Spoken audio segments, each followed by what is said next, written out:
আসসালামু আলাইকুম, সবাই কেমন আছো? আশা করি সবাই খুব ভালো আছো। আমার লং ভিডিও দিতে একটু লেট হয়, কারণ আমি কি কথা বলবো সেইটা আমি ভাবতে ভাবতে আমার দিন চলে যায়। আমি আসলে লং ভিডিও পছন্দ করি না, কিন্তু ইউটিউবে দেওয়া দরকার, দিতে হবে, তাই আর কি দেই। আসি মেন প্রসঙ্গে। আসলে স্বামীরা আমাদের অপবাদ দিতে খুব পছন্দ করে। স্বামীরা সবসময় আমাদের অপবাদ দেয়, এটা চিরন্তন সত্য কথা। কি অপবাদ দেয় জানো? আমাদের জন্য, বা আমাদেরকে বিয়ে করে তাদের জীবন তেজপাতা বা তেনা তেনা, বা আগে জানলে আমাদেরকে বিয়ে করতো না, আরও অনেক কিছু। তোমরা কি জানো বন্ধুরা, এই ছেলেরা মানে আমাদের স্বামীরা ঘুম থেকে উঠে হাতের সামনে কফি পায়, ওয়াশরুমে যাবে, ওয়াশরুমের বালতিটা তাদের জন্য ভরে রাখতে হয়। তারা গোসল করে বের হবে, তাদের কাপড় চোপড়গুলো আমাদের ধুয়ে দিতে হয়। তারা সকালে কি দিয়ে নাস্তা করবে, কি ভাজি খাবে, সেই ভাজিটা বা নাস্তাটা, ডিম পোস্টটা আমাদের করে দিতে হয়।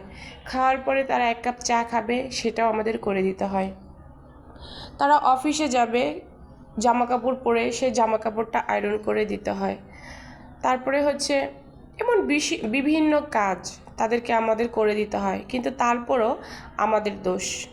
আমাদেরকে তারা কেন বিয়ে করলো? আমাদেরকে বিয়ে করে তাদের জীবন তেনা তেনা তেজপাতা। অফিসে যাওয়ার সময় যদি ফোনটা খুঁজে না পায়, মানি ব্যাগটা খুঁজে না পায়, আমাদের সাথে চিল্লাচিল্লি করবে। পাশে ফ্ল্যাট পাড়া প্রতিবেশী যারা আছে সবাই তাদের গলা কণ্ঠ শুনবে। তো ছেলেদের আসলে মান সম্মান কম নাকি মেয়েদের মান সম্মান বেশি, আমি বুঝি না। এই চিল্লাচিল্লিটা আমরা আসলে পছন্দ করি না, যার কারণে আমরা এমন এক দৌড় দিই। দৌড় দেওয়ার ফলে আমরা হয়তো হাত কেটে যায়, না পা কেটে যায়, না আমরা পড়ে যাই, না স্লিপ কাটি, না দুর্ঘটনাটা ঘটে, সেই দিকে আমরা খেয়াল করি না। আমরা সুন্দর করে তাদের যথাযথ ব্যবস্থা প্রদান করি এবং তাদেরকে কাজে পাঠাই বা অফিসে পাঠাই। আর বাচ্চা কাচ্চা, তারা বলে বাচ্চা কাচ্চা চিল্লাচিল্লি, যখন বাসায় আসি তখনই বাচ্চা কাচ্চা চিল্লাচিল্লি, কান্নাকাটি, ঘুমাইতে পারি না।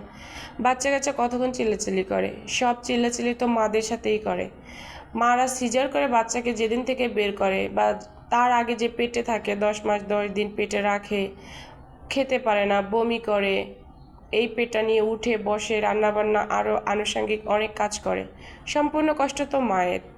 তাছাড়া এই বাচ্চাটাকে বড় করা, যাবতীয় দায়িত্ব পালন করা, সব কিছু তো মায়ের। তারপরে ছেলেটা কেন এত ব্লেম দেয় স্ত্রীকে, যে তোমাকে বিয়ে করে আমার জীবন শেষ, তোমাদেরকে বিয়ে করে আমার আসলে আমি ভুল করছি। আসলে ছেলেদেরকে এটা স্বভাব নাকি বুঝতে পারি না। যাই হোক, আমার কথাটা যুক্তিসঙ্গত হলে লাইক কমেন্ট করে যাবেন, যুক্তিসঙ্গত না হলে কমেন্টে জানিয়ে যাবেন। আসলে ছেলেরা আমাদেরকে অপবাদ দেয়, মিথ্যা। আল্লাহ হাফেজ।